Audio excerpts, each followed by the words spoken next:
And we are recording. For our agenda today, we'll have some sharing by our guest, Joe Schingen, who we'll introduce in just a second. And then at the end of the slides, too, there's some additional resources and wrap up there for you also. So I will turn it over to Joe Schingen here. He's with us here today. He's the Digital Learning Coordinator for the Duluth Public Schools, and he's going to share some really cool tech tools with us. Thanks very much, Julie. Always a pleasure to be here. I love working with you and this really great group. And having a lunch meeting is awesome. That's such a great idea. So thank you. Yeah, so we're going to talk about tech tools, and I've shared this list out to other circles. It's kind of a growing, living list of really awesome tech tools. And but before we get into them, I just wanted to say, from a teacher's perspective, um, tech ed or ed tech, I should say, isn't really like there's not like a savior in there. There's not like a way to use technology to save education, and it's not something that I believe teachers should just like fully immerse themselves in and plan on using exclusively. If we're moving into a blended environment, let's say, it's very, very important that we still have pen and paper, that we still have calculators, that we still have social engagement and connection, and that these tools are open doors. They enhance, they enrich, they make the educational experience more accessible, more comprehensive. And so, you know what I mean? And so that's an important thing, I think, for me to say, is to just have that healthy mindset about ed tech, that they're cool tools, but to not get too excited about the flashiness and really be thinking about its functionality, and can that promote learning, and can it enhance retention and comprehension and maybe proficiency for our students. All right. I just wanted to say that. um, and so, yeah, here, this list is really just a bunch of tech tools. These are updated, meaning there aren't any dead links here. You're not going to like click into one and hit a dead end because it used to be great and now it's gone. There are some on here that were free and are now paid, but I've left them on the list because it's possible in your world it's worth paying for on a monthly or yearly basis. And Julie, there are a couple of new folks in, and they probably didn't get it in the link. If you wanted to share it again in the link, that would be awesome. Thank you. I want you to be able to get in there. There's the link. Thank you. And click around. I have it organized by subject area. And then towards the bottom, if you scroll down a little bit, Julie, thank you. Towards the bottom, there's a tools for all. And there's the English language arts list as well. And the tools for all kind of goes into a little bit more of what teachers in general might use. The other ones are things that teachers would use, but also students could use to create and show what they know. And so actually I want to start at the bottom, if that's all right. The big one I think that I wanted to start out with today is interactive games, like competitive or interactive or engaging game programs that are out there. Kahoot has sort of won the day for most of us. We've heard of it, we kind of know about it, we know what it does. But in any competitive market, you're going to get other game types that are going to want to compete with Kahoot. And so some of those are Gimkit. Gimkit is another quiz type game. You can create your own questions, and students can compete with one another. So as they get answers right, they get points or power, and they can freeze their opponents. They can help their opponents with a little extra power up. It's pretty cool. And so it's not only engaging in the practice realm, but also it's really fun and there's some strategy to it, and kids can connect socially. And again, we know the importance of connection. Um, and just a quick side note, sorry, I'm jumping around. There's so much. Um, the latest research is showing us and coming back to the notion that for students to really grow and learn, they need to practice. And actually, that's coming out of professional development research, in that what we're finding with teachers in the professional development realm is that schools are spending millions of dollars on professional development, not seeing a whole lot of measurable growth and learning and necessarily in what their teachers are doing. And we need to like practice in professional development. And that's true also for our students, to give them ways to practice, but maybe not give them, you know, 10 worksheets or a packet. What else can we have them do? So consider it practice. If you're not really a big fan of these games, practicing is very good for student brains. Blukit, it looks like Blookit, but it's Blukit, is another one where a little bit more elementary, but also competitive. There are like 6 or 7 different ways to compete. It's free, it's web based. Your students can join it with a code, they don't need an account.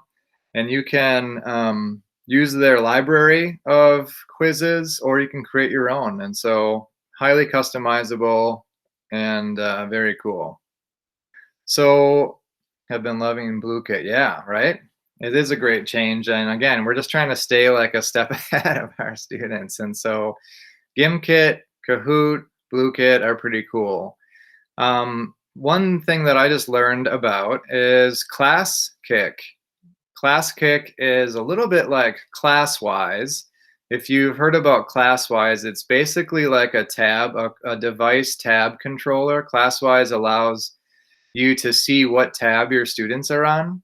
And so, and you can also like push out the tab that you want them to be working on. So that's pretty cool. But Classkick, you can actually give them a series of tasks to complete, and then you can watch all of your students at once on your screen complete and make progress through those tasks. And you can see, like, if you have a student who's kind of stagnating, you can um, communicate with them, especially if you are, synchronous remote learning, or they could be right in the classroom. So it's a really nice way to monitor their progress while they're working. And yeah, the people who are using Classkick are very excited right now.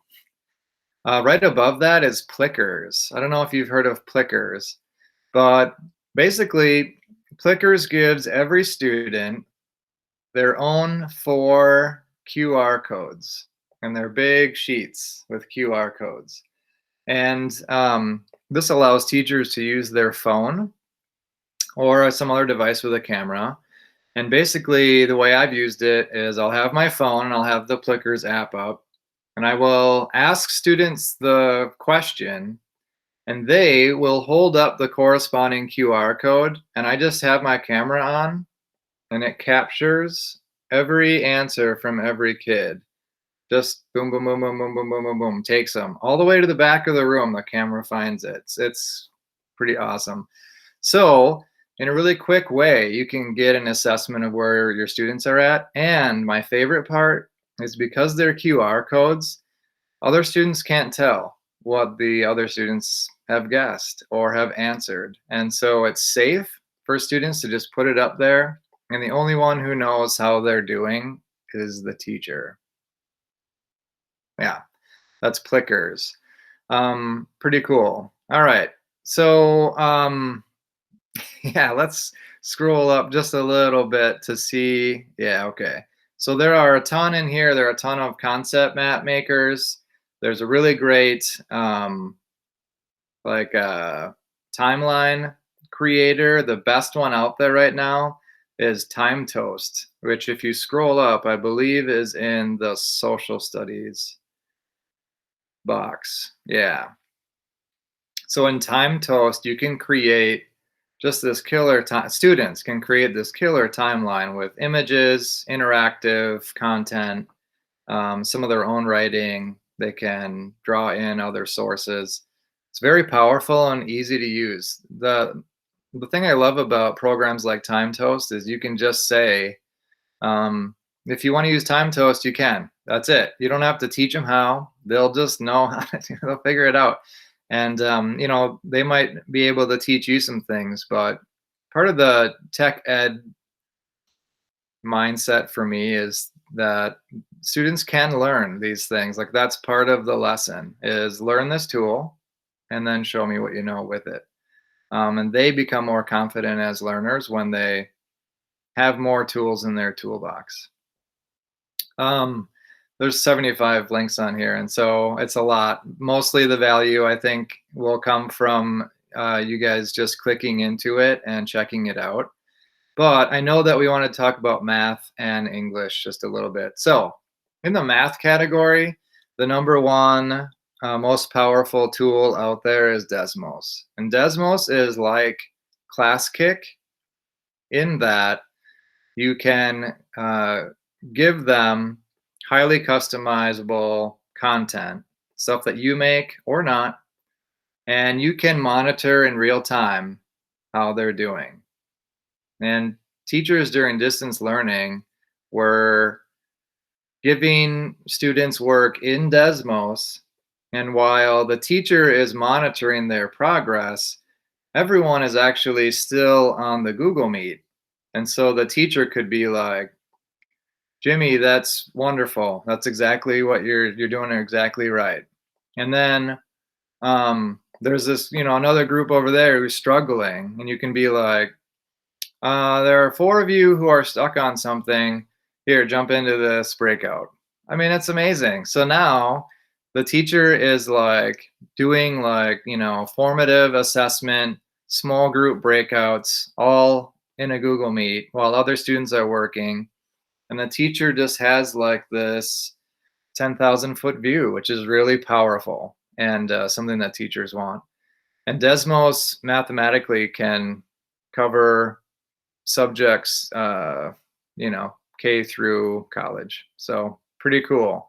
We are actually working in the Duluth district to try to get Desmos to be just a thing that we have.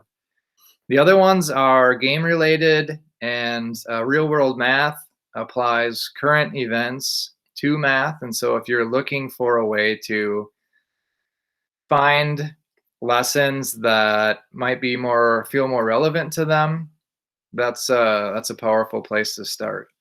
Khan Academy is Khan Academy, but if you haven't been in that academy in the last couple of years, it might be worth it to you to check it out. First of all, he has a complete catalog of like every course, and that exists, and he has that.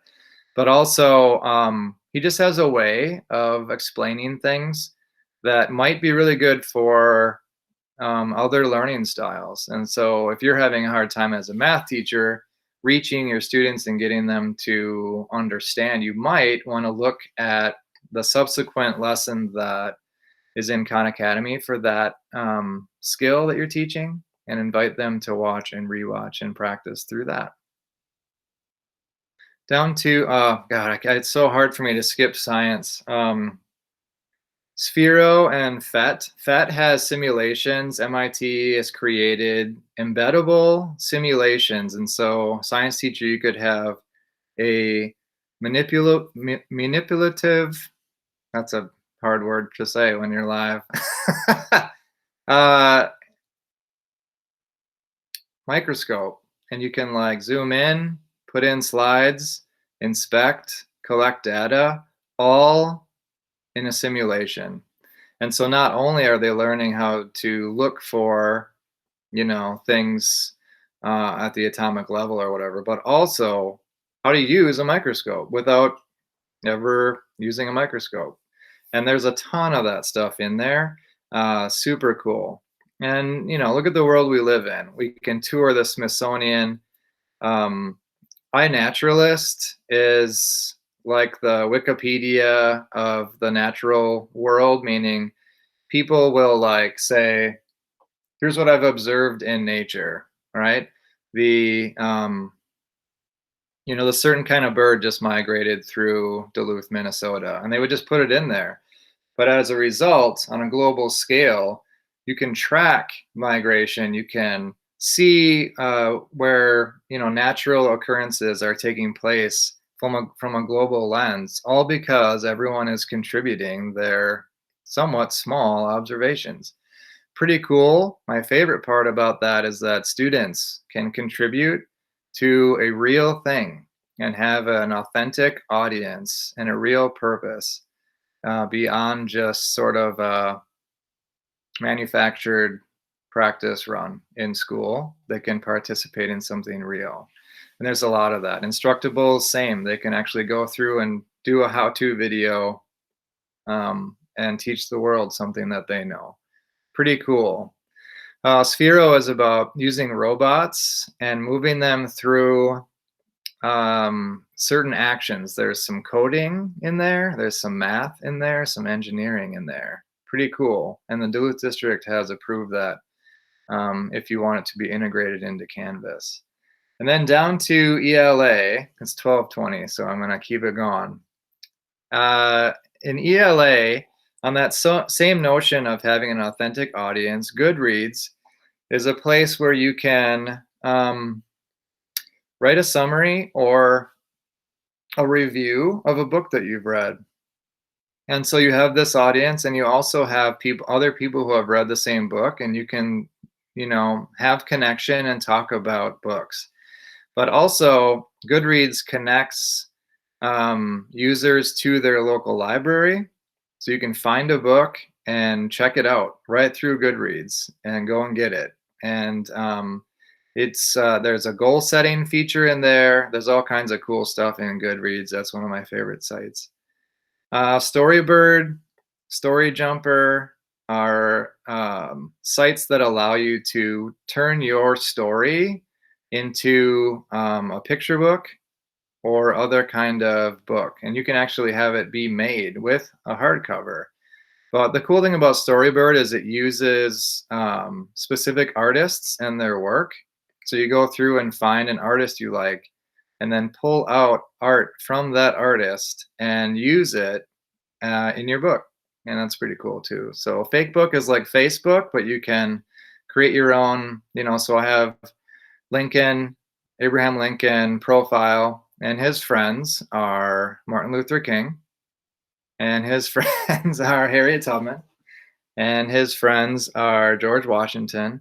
And then I have students create a conversation. What would that conversation look like on Facebook if those folks got into it? And so it's just a way to get students to get their brains going. Kialo and All Sides, and also Pro Con, which is up in the social studies box, are all debate, pick a side, or look at both sides or all sides, and explore a topic. And so that's pretty good stuff there. Make Believe Comics lets you make comic strips. VisuWords allows you to, as you're reading, click on a word, and it will show you that word with visual representation, which is a pretty cool thing.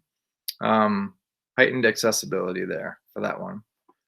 And then the last three, Open Library, Project Gutenberg, and Open Rights Library, allow you free and open access to, seriously, almost every text that you would want or need to use in school, all the way down to the elementary. And in Open Library, you can literally just click on the page and it will just turn the page, and it's scanned. It feels real. So yeah, pretty cool. Oh man, so much, Julie, so much. Lastly, I just want to say things back into the tools for all. Glogster, Pictochart. These are tools that allow you to create posters, that are pretty amazing. So if the example is pretty awesome. And then Pictochart is like um what do you call it? I can't remember what it's called. It's like a graphic basically that shows a ton of information about a specific topic, and it's just really visually pleasing, and some of your creative students are going to love that. And then just for fun, there's things like Voki, Blabberize, that allow your lesson to be told through like a cartoon voice, and like a cartoon is speaking.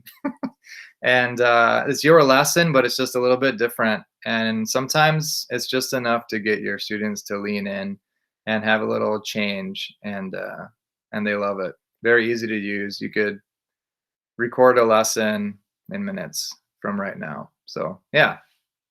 Um, so yeah, Julie, tell us a little bit about what you're thinking for upcoming weeks. Yeah. So first of all, thanks for showing us all of those and giving us a super brief introduction to what each of those things are. The thought is that for the next couple of weeks, what we will do is take the tools that people are most interested in learning more in depth about, and then either have Joe knows some teachers who are using some of these tools very much also, and find someone who would come back in the next couple of weeks and present on those tools to us.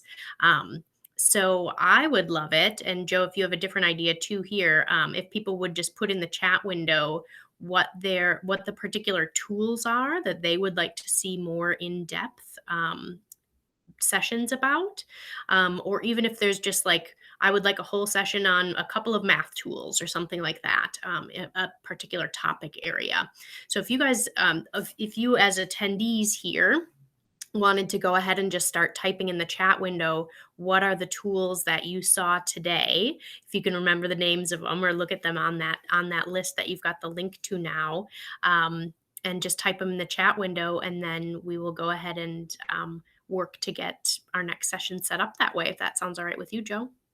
That's perfect. Yeah, I like that you said that it can be really just like something you want to do, and to try to find the right tools for that. So, for example, I want small groups to make a concept map together. Okay, that's very helpful. I can help find, 2 or 3 or 4 free web-based, really great tools, vet them, and when we meet again, um, walk through the pros and cons of each so that you can pick one. And, you know, I'll take the time to do that for you so that you can kind of just go. And so, yeah, I think that's a great idea, Julie. I'm excited to hear what people want to do. Great. And if we don't get much feedback, I might do a quick survey too to our email listserv and see what people come back with. But I just want to make sure that we open it up to any questions that people might have before we log off in just a few minutes here. So feel free to type your questions in the chat window, unmute yourselves, whatever you're most comfortable doing.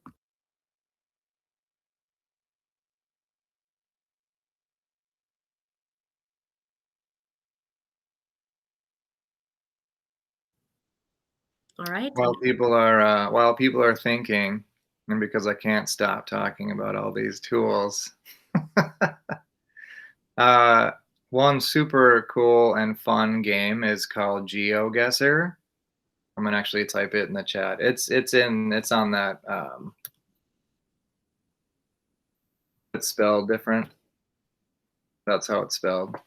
Um, Basically, it drops you somewhere on Earth, and then you have to, using Google Street View, like figure out where you are, and then you have to like put a pin on the globe and guess where you are, and you get points depending on how close you came. But the best part about it is their ability to like pull in clues and figure out, and doing a lot of figuring out, and they love it, and it's amazing how good they get. Like a couple of feet. It's amazing to me how students can do it. They're immediately better than me, which is always a frustration. It's like bittersweet, you know? Anyways, you just get used to that, I guess. That's great. Okay, well, if there aren't any more questions, I'm going to go ahead and stop recording now. But huge thanks, Joe, for doing this session with us. As always, it's great to have